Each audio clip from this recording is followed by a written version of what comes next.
salah satu bagian dari rangkaian kegiatan pemasaran suatu barang. Promosi adalah suatu kegiatan bidang marketing yang merupakan komunikasi yang dilaksanakan perusahaan kepada pembeli atau konsumen yang memuat pemberitaan, membujuk, dan mempengaruhi segala sesuatu mengenai barang yang dihasilkan untuk konsumen. Segala kegiatan itu bertujuan untuk meningkatkan volume penjualan dengan menarik minat konsumen dalam mengambil keputusan untuk membeli di perusahaan tersebut. Tujuan promosi. Tujuan dari promosi penjualan sangat beraneka ragam, yakni merangsang permintaan, meningkatkan hasrat konsumen untuk mencoba produk, membuat goodwill, meningkatkan pembelian konsumen, juga bisa mendorong konsumen untuk membeli lebih banyak, serta meminimalisir perilaku berganti-ganti merek, atau mendorong konsumen untuk mencoba pembelian produk baru. Tujuan lainnya adalah untuk mendorong pembelian ulang produk, dapat menarik pelanggan baru, mempengaruhi pelanggannya untuk mencoba produk baru. Menentukan strategi promosi. Fungsi dari strategi promosi penjualan adalah untuk mencapai tujuan komunikasi. Dalam mengembangkan strategi promosi penjualan, perlu didefinisikan tugas-tugas komunikasi yang diharapkan dicapai oleh program promosi penjualan.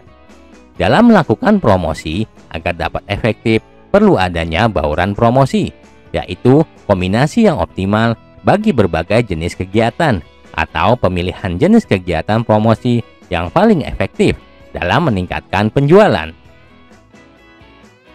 Ada 4 jenis kegiatan promosi, antara lain: A. Periklanan, yaitu bentuk promosi non-personal dengan menggunakan berbagai media yang ditujukan untuk merangsang pembelian. B. Penjualan tatap muka, yaitu bentuk promosi secara personal dengan presentasi lisan dalam suatu percakapan dengan calon pembeli yang ditujukan untuk merangsang pembelian. C. Publicity, yaitu suatu bentuk promosi non-personal mengenai pelayanan atau kesatuan usaha tertentu dengan jalan mengulas informasi atau berita tentangnya. D. Promosi penjualan, yaitu suatu bentuk promosi di luar ketiga bentuk di atas yang ditujukan untuk merangsang pembelian. E. Pemasaran langsung, yaitu suatu bentuk penjualan perorangan secara langsung ditujukan untuk mempengaruhi pembelian konsumen. Melakukan promosi usaha secara online. Beberapa strategi promosi secara online. A. Mulai dari Facebook. Facebook bisa menjadi cara terbaik membangun komunitas di sekitar bisnis. Sebagai permulaan, mulailah mengupload foto sampul menarik yang menampilkan produk. Logo merek produk bisa dijadikan profil gambar.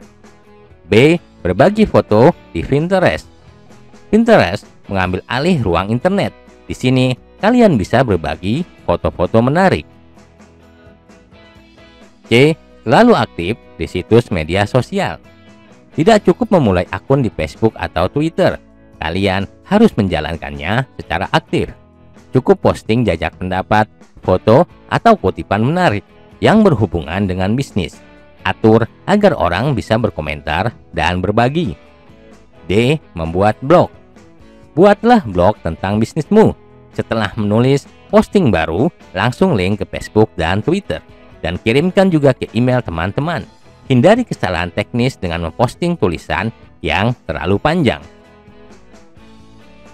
E. Buat jaringan sesama pebisnis. Misalnya, jika kamu memiliki bisnis kerajinan tas, bergaul dengan pengrajin tas baik kecil maupun besar yang terhubung melalui LinkedIn atau mengirimkan pesan ke Facebook. Berbagi pekerjaan dengan mereka dan mendapatkan wawasan bagaimana cara menjalankan bisnis. Lalu, minta mereka mempromosikan produk atau jasa di blog dan situs mereka. F. Blog walking. Blog walking adalah suatu istilah di mana kita mendatangkan trafik web dengan cara berkomentar di website atau blog lain. G. Mengirimkan alamat web di status Facebook. Cara ini sangat praktis dan cukup ampuh, yakni kalian hanya perlu mengirimkan alamat websitemu ke status Facebookmu. H. Menggunakan iklan. Iklan adalah media pemasaran yang cukup ampuh di internet. Selain ampuh, pemasaran dengan iklan juga relatif praktis dan mudah. I. Menulislah di media online lain. Misalnya, kalian bisa menulis di forum, lalu dalam tulisanmu ada mengandung satu link yang menuju websitemu. Dari sana, ada banyak orang yang bisa datang ke webmu dari tulisan yang kamu buat di forum tersebut.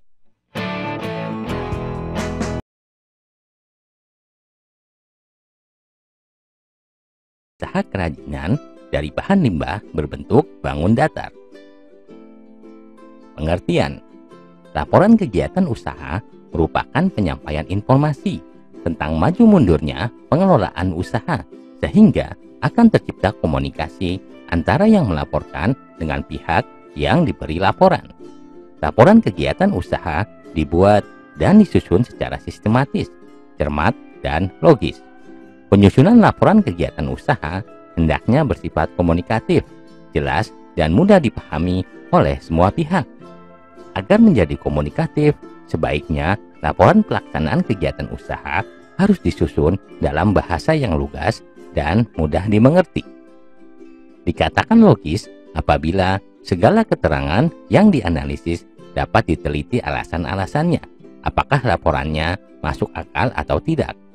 Dikatakan sistematis apabila keterangan-keterangan yang dikemukakan di dalam laporan pelaksanaan kegiatan usaha disusun dalam urutan yang memperlihatkan adanya saling keterkaitan. Laporan pelaksanaan dikatakan lugas apabila bahasa yang digunakan langsung menjawab persoalan yang nyata dan tidak bertele-tele. Manfaat atau tujuan.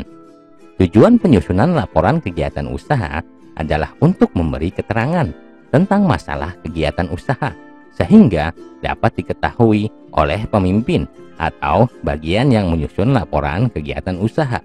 Dengan kata lain, penyusunan laporan kegiatan usaha ialah untuk mengetahui posisi tenaga kerja, keuangan, peralatan, bahan baku, produksi, pemasaran, penjualan, pendistribusian, promosi, likuiditas, solvabilitas, dan rehabilitas usaha. Menganalisis laporan kegiatan usaha kerajinan dari bahan limbah berbentuk bangun datar. Hal-hal yang dianalisis. Pada dasarnya, yang perlu dianalisa dalam pelaksanaan kegiatan usaha adalah sebagai berikut. A. Bidang kegiatan usaha. B. Rugi atau laba. C. Bidang keuangan. D. Bidang permodalan. E. Bidang administrasi dan pembukuan. F. Bidang ketenaga kerjaan. G. Bidang pemasaran. H. Bidang organisasi. Pada akhir tahun, seluruh kegiatan usaha dilaporkan untuk dianalisis oleh pihak yang berkepentingan untuk memperoleh informasi yang tepat dalam mengambil keputusan. Analisis laporan keuangan adalah evaluasi atau penafsiran neraca dan daftar perubahan posisi keuangan perusahaan.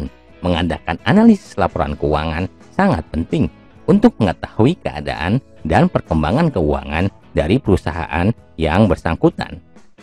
Analisis laporan keuangan selalu berhubungan dengan masalah neraca, rugi laba, dan perubahan modal perusahaan.